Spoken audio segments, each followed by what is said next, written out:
Good morning दोस्तों, मैं हूँ CL Saini CDRK Saini BEd classes में आप सभी का हार्दिक स्वागत है, अभिनंदन है। दोस्तों, हमारे इस चैनल के माध्यम से आप सभी के लिए पाठ योजना निर्माण कार्यक्रम चलाया जा रहा है। इस पाठ योजना कार्यक्रम के अंतर्गत आप द्वारा हमारे इस हेल्पलाइन नंबर पर जो भी पाठ योजना के टॉपिक आप द्वारा हमें सेंड किए जाते हैं, उन पर आपसे हम बातचीत करते हैं और हम आपको उन पर लेसन प्लान निर्माण करना बताते हैं कि किस तरह आप इन सब टॉपिक्स पर लेसन निर्माण कर सकते हैं। दोस्तों, आज की लाइव क्लास में हम हिंदी गद्य पाठ योजना क्रमांक 34 के अंतर्गत लेखक काका कालेलकर द्वारा रचित कीचड़ का काव्य, इस मुख्य प्रकरण पर आपको एक गद्य पाठ योजना का निर्माण करना बताएंगे कि किस तरह आप यहाँ पर प्रस्तावना के प्रश्न, विचार विश्लेषणात्मक प्रश्न, मूल्यांकन प्रश्न और कौन कौन सी स्टेप आपको यहाँ पर बनानी है। तो दोस्तों, आप सब बने रहें हमारे साथ, हमारे इस चैनल के साथ। दोस्तों, यहाँ पर जब हम हिंदी गद्य पाठ योजना का निर्माण करते हैं तो सबसे पहले शामपट पूर्ति का निर्माण करते हैं। दोस्तों, यहाँ पर शामपट पूर्ति के अंतर्गत हम विद्यालय का नाम, कक्षा, दिनांक, विषय, विधा, कालांश, कालांश का समय और बीच सेंटर में हमारे मुख्य प्रकरण का नाम लिखते हैं। मुख्य प्रकरण को अंडरलाइन करते हैं और इन्वर्टेड कोमाज में बंद करते हैं। दोस्तों, शामपट पूर्ति के बाद हम क्या करते हैं? उद्देश्य, विशिष्टीकरण और अपेक्षित व्यवहारगत परिवर्तन का फॉर्मेट बनाते हैं। दोस्तों, यहाँ पर हम हिंदी गद्य पाठ योजना में 6 उद्देश्य लेते हैं। यहाँ पर पहला उद्देश्य होता है ज्ञानात्मक। अब यहाँ पर ज्ञानात्मक उद्देश्य से रिलेटेड ये 1 से 2 विशिष्टीकरण और 2 से 3 अपेक्षित व्यवहारगत परिवर्तन बनाए जाते हैं। इसी तरह दोस्तों, यहाँ पर अवबोधात्मक उद्देश्य से रिलेटेड ये 1 से 2 विशिष्टीकरण और 2 से 3 अपेक्षित व्यवहारगत परिवर्तन हमारे द्वारा बनाए जाते हैं। इसी तरह दोस्तों, यहाँ पर जो हमारा 3rd नंबर का उद्देश्य है अभिव्यक्त्यात्मक, इस उद्देश्य से रिलेटेड ये 1 से 2 विशिष्टीकरण और 2 से 3 अपेक्षित व्यवहारगत परिवर्तन हमारे द्वारा हमारी दैनिक पाठ योजना डायरी में बनाया जाता है। इसी तरह दोस्तों, कौशलात्मक उद्देश्य से रिलेटेड हम 1 से 2 विशिष्टीकरण और 2 से 3 अपेक्षित व्यवहारगत परिवर्तन हमारे द्वारा बनाए जाते हैं। इसी तरह दोस्तों, हम अभिरुच्यात्मक उद्देश्य से रिलेटेड ये 1 से 2 विशिष्टीकरण और 2 से 3 अपेक्षित व्यवहारगत परिवर्तन हमारा दैनिक पाठ योजना डायरी में बनाते हैं। इसी तरह दोस्तों, अभिवृत्त्यात्मक उद्देश्य से रिलेटेड ये 1 से 2 विशिष्टीकरण और 2 से 3 अपेक्षित व्यवहारगत परिवर्तन हमारे द्वारा बनाए जाते हैं। तो दोस्तों, आपको आपकी दैनिक पाठ योजना डायरी में इस तरह उद्देश्य, विशिष्टीकरण और अपेक्षित व्यवहारगत परिवर्तन का फॉर्मेट बनाना है। दोस्तों, इसके बाद हम कक्षा शिक्षण सहायक सामग्री का कॉलम बनाते हैं। कक्षा शिक्षण सहायक सामग्री के अंतर्गत हम सामान्य और विशिष्ट 2 प्रकार की शिक्षण सहायक सामग्री का प्रयोग करते हैं। दोस्तों, सामान्य शिक्षण सहायक सामग्री तो हमें मार्केट में रेडीमेड मिल जाती है, लेकिन जो विशिष्ट शिक्षण सहायक सामग्री होती है उसका निर्माण हमें करना होता है, जिसके अंतर्गत हम चार्ट, चित्र, मॉडल, प्रतिकृति आदि का निर्माण करते हैं। दोस्तों, यहाँ पर जो कीचड़ का काव्य है, इस पाठ में हम चार्ट और चित्र का प्रयोग करेंगे। कक्षा शिक्षण सहायक सामग्री के बाद हम पूर्व ज्ञान का कॉलम बनाएंगे। तो दोस्तों, यहाँ तक की प्रक्रिया, यहाँ तक के फॉर्मेट आपको इस तरह बनाने हैं। इसके बाद हमारा मुख्य लेसन प्लान शुरू होता है। दोस्तों, हमारे मुख्य लेसन प्लान का पहला शिक्षण बिंदु, पहला सोपान, पहला चरण, पहली स्टेप होती है प्रस्तावना। दोस्तों, इस प्रस्तावना, इंट्रोडक्शन क्वेश्चंस, इसके अंतर्गत हम 3 से 5 प्रस्तावना के प्रश्न बनाते हैं। प्रश्नों में तारतम्यता होती है, जिग जैग होता है, उत्तरों से ही प्रश्न बनाए जाते हैं। और दोस्तों, यहाँ पर जो प्रस्तावना के प्रश्न बनाए जाते हैं ये छात्र छात्राओं के पूर्व ज्ञान पर आधारित होते हैं। छात्र छात्रा इन प्रश्नों के उत्तर आसानी से दे सके ऐसे प्रस्तावना के प्रश्न यहाँ पर बनाए जाते हैं। प्रस्तावना के प्रश्न सरल होते हैं, संक्षिप्त होते हैं और छात्र छात्राओं के लिए बोधगम्य होते हैं। दोस्तों, जो आपका मुख्य प्रकरण है कीचड़ का काव्य, इस पर मैंने प्रस्तावना के प्रश्न कैसे बनाए। पहला प्रश्न देखिए, जनसंख्या की दृष्टि से विश्व में प्रथम स्थान पर कौन सा देश है? तो चीन है। अब इसी उत्तर से हमारा नेक्स्ट प्रश्न बनेगा, चीन के बाद जनसंख्या की दृष्टि से विश्व में द्वितीय स्थान पर कौन सा देश है? तो देखिए दोस्तों, जनसंख्या की दृष्टि से विश्व में द्वितीय स्थान पर भारत देश है। भारत देश में लगातार धमाधम रात दिन जनसंख्या बढ़ रही है। इसके बाद इसी उत्तर से हमारा नेक्स्ट प्रश्न बनेगा, भारत का राष्ट्रीय पुष्प क्या है? तो दोस्तों, भारत का राष्ट्रीय पुष्प कमल है। अब इसी उत्तर से हमारा नेक्स्ट प्रश्न बनेगा, कमल कहां पर खिलता है? दोस्तों, जो कमल होता है ये कीचड़ में खिलता है। आपने देखा होगा कई तालाबों में जो कीचड़ रहता है उसमें कमल का फूल खिलता है। अब इसी उत्तर से हमारा नेक्स्ट प्रश्न बनेगा, लेखक काका कालेलकर द्वारा रचित कीचड़ का काव्य पाठ के बारे में आप सब क्या क्या जानते हो? तो दोस्तों, यहाँ पर इस तरह ये अंतिम प्रश्न समस्यात्मक हो गया। दोस्तों, यहाँ पर प्रस्तावना के जो भी प्रश्न बनाए गए ये उत्तरों से प्रश्न बनाए गए हैं। प्रश्नों में तारतम्यता है, जिग-जैग है। और दोस्तों, यहाँ पर ये प्रश्न छात्र छात्राओं के पूर्व ज्ञान पर आधारित है। इन प्रश्नों के उत्तर छात्र छात्रा आसानी से दे सकते हैं।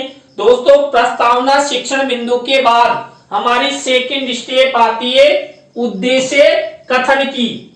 दोस्तों, यहाँ पर उद्देश्य कथन मुख्य पाठ से संबंधित होता है। यहाँ पर उद्देश्य कथन किया गया है, बच्चों आज हम सब लेखक काका कालेलकर द्वारा रचित कीचड़ का काव्य पाठ के बारे में विस्तार पूर्वक अध्ययन करेंगे। दोस्तों, यहाँ पर देखिए, यहाँ काका कालेलकर लेखक का चित्र लगाया गया है और कीचड़ का काव्य यानी कि कीचड़ में कमल खिलते हैं, तो यहाँ पर इसका चित्र लगाया गया है। तो दोस्तों, आप सब बने रहे हमारे साथ, हमारे इस चैनल के साथ। और दोस्तों, यदि आप हमारे इस चैनल पर पहली बार आए हैं तो हमारे इस चैनल को सब्सक्राइब करें और पास ही बने बेल आइकन को जरूर दबावें। दोस्तों, प्रस्तावना और उद्देश्य कथन के बाद हमारी नेक्स्ट स्टेप आती है पाठ प्रस्तुतिकरण की। दोस्तों, यहाँ पर लेसन प्रेजेंटेशन के अंतर्गत पूरी स्टेप्स चलती है। तो यहाँ पर जो छात्र अध्यापक छात्र अध्यापिका होते हैं ये छात्र छात्राओं को संबंधित पाठ की पृष्ठ संख्या को खोलने के लिए आदेशित करते हैं कि आप सब अपनी अपनी हिंदी पाठ्य पुस्तक में क्या करो, यहाँ पर कीचड़ का काव्य नामक पाठ की पृष्ठ संख्या को खोलकर देखें। तो छात्र छात्रा भी निर्देशानुसार हिंदी पाठ्य पुस्तक में कीचड़ का काव्य इस पाठ की पृष्ठ संख्या को खोलकर देखते हैं। तो दोस्तों, प्रस्तावना उद्देश्य कथन और प्रस्तुतिकरण के बाद हमारी नेक्स्ट स्टेप आती है और सबसे महत्वपूर्ण भी है, कौन सी? आदर्श वाचन की। दोस्तों, यहाँ पर आदर्श वाचन छात्र अध्यापक छात्र अध्यापिका द्वारा किया जाता है। और किसका किया जाता है? दोस्तों, यहाँ पर जो हमारी कीचड़ का काव्य पाठ की विषय वस्तु है उसका आदर्श वाचन छात्र अध्यापक छात्र अध्यापिका द्वारा किया जाता है। दोस्तों, आपको इस फॉर्मेट में इस स्टेप में एक विशेष कार्य करना है। वो विशेष कार्य है आपको शिक्षण सहायक सामग्री के कॉलम में यहाँ पर कीचड़ का काव्य पाठ की विषय वस्तु किसी रंगीन कागज पर लिखकर उसको फोल्ड करके इस तरह यहाँ पर चस्पा करनी है। मेरे द्वारा भी कीचड़ का काव्य पाठ की विषय वस्तु चस्पा की गई है। अब यहाँ पर आपको अभी तक कीचड़ का काव्य पाठ की विषय वस्तु दिखाई नहीं दे रही है ना, अभी दिखाई देगी। दोस्तों, हमारे पास ये 2.5 लाख रुपए का पेन है, बहुत ही जादू का कमाल ये करता है। तो देखिए, ये आपको कीचड़ का काव्य पाठ की विषय वस्तु दिखाएगा। तो दोस्तों, यहाँ पर हमारा जो मुख्य प्रकरण है कीचड़ का काव्य, इस पाठ की विषय वस्तु यहाँ पर दिखाई गई है। दोस्तों यहाँ पर मैंने केवल 3 ही चैप्टर लिए, जबकि हमारा जो कीचड़ का काव्य पाठ है वो बहुत बड़ा है। लेकिन हम क्या करेंगे, इस तरह 2-2, 3-3 चैप्टर लेते हुए इस पर 3 या 4 पाठ योजनाओं में बच्चों को पढ़ाएंगे। तो जो आगे की विषय वस्तु है वो हम नेक्स्ट लेसन प्लान में लेंगे।